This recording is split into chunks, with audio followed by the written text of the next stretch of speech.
2014 बरवाला कांड, संत रामपाल जी का जेल जाना हुआ।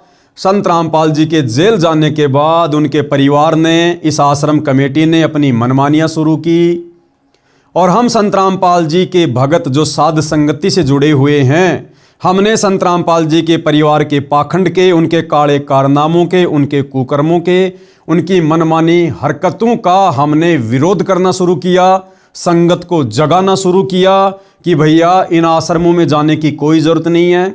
संत रामपाल जी के बेटा बेटी को दान धर्म का पैसा देने की कोई ज़रूरत नहीं है। दान अपने गुरु को दिया जाता है। गुरु बिन माला फेरते, गुरु बिन देते दान, गुरु बिन दोनों निष्फल है, चाहे पूछो वेद पुराण। और गुरु बिन दान पुण्य जो कर ही, मिथ्या होए कबू न फल ही। दान अपने गुरु को दिया जाता है, गुरु के हाथों में दिया जाता है। वर्तमान में हमारे गुरुजी हिसार जेल में हैं और जब गुरुजी जेल से बाहर आ जाएं, उस समय आप उनके हाथों में दान देना, ताकि आपका दान सफल हो।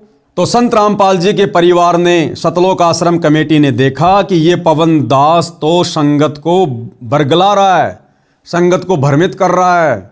अगर सभी लोग इस प्रकार ज्ञान को आधार बनाकर घर बैठकर भक्ति करने लगे तो हमारे आश्रमों में कौन आएगा? फिर हमें दान धर्म के नाम पर पैसा कौन देगा? हमारी मौज मस्ती के साधन कहाँ से आएंगे?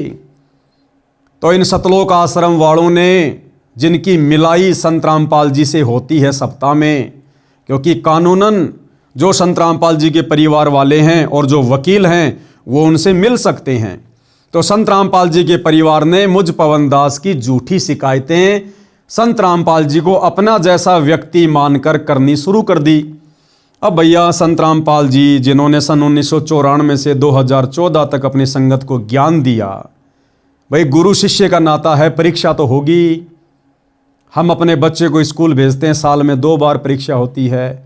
तो क्या आध्यात्मिक जीवन में संत सतगुरु 20 साल में भी भक्तों की परीक्षा नहीं लेगा क्या?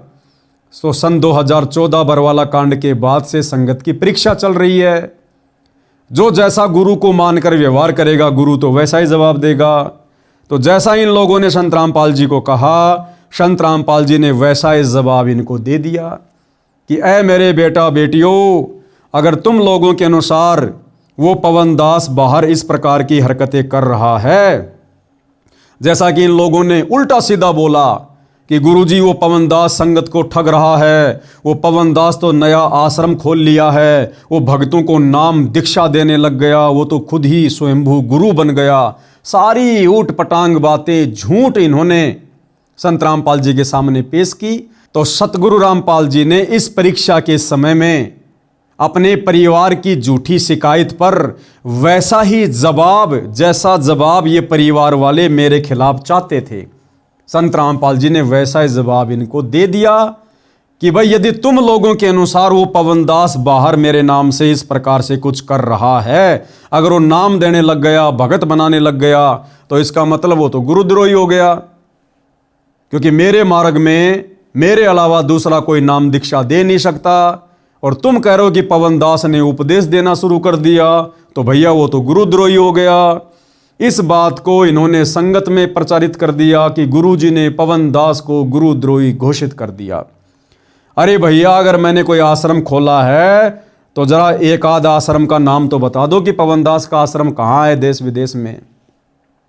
अगर मैंने लोगों को नाम देना शुरू कर दिया तो मुझ पवन दास का एक आध कोई शिष्य का नाम तो बताओ, एक आध मेरे उस चेले का नाम तो बताओ जिसको मैंने नाम दीक्षा दी हो। अगर मैंने लोगों से पैसे ठगे हैं तो एक आध भगत का नाम तो बताओ। ऐसे झूठे तो चाहे तुम 50 खड़े कर दो, क्योंकि झूठों की मंडली बोले तो सतलोक आश्रम मैनेजमेंट हरियाणा, ये दुनिया के सबसे बड़े झूठे लोग हैं, सबसे बड़ी झूठ मंडली है ये। भगत का केवल ठप्पा लगा हुआ है, भगत का गुण इन लोगों के अंदर एक भी नहीं है।